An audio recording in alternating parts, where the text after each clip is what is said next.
በቄሶች አንማርም። ግዕዝ ሙቷል ላሉ በቁማቸው የሞቱ ስር የላቸውምና ይመለሱ ወደ ጥንቱ።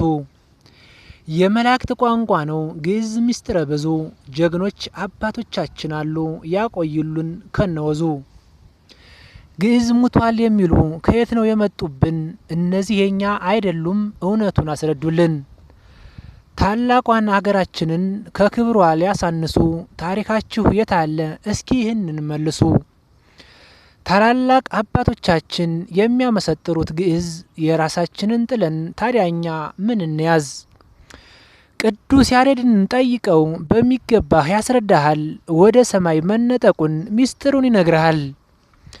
በባዕድ ትምህርት ደንዝዘህ አንቱ ትባላለህ ዶክተር። ግዕዝ አባቱ ማን ነው? እስኪ ይህንን ተመራመር።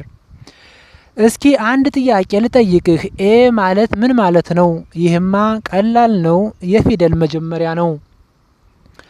አቤት እውቀት ሳያኝኩ ሳይመረምሩ መዋጥ፣ የቅርቡን ረግጠህ የሩቅን ለማግኘት መዋጠጥ። በቄሶች አንማርም አሉ የዘመኑ ጉደኞች፣ ቄስ መሆን እኮ መታደል ነው ተው እናንተ ሞኞች።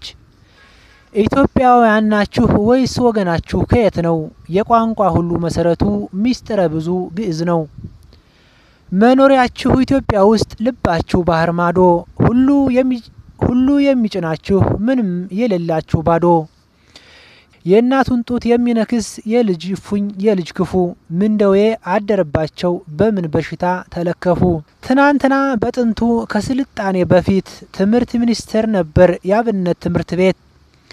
ፊደል ቀርጸው ያስተማሩ ደበሎ የለበሱ ማንነታቸውን የሚያውቁ ለማንም ያላጎነበሱ።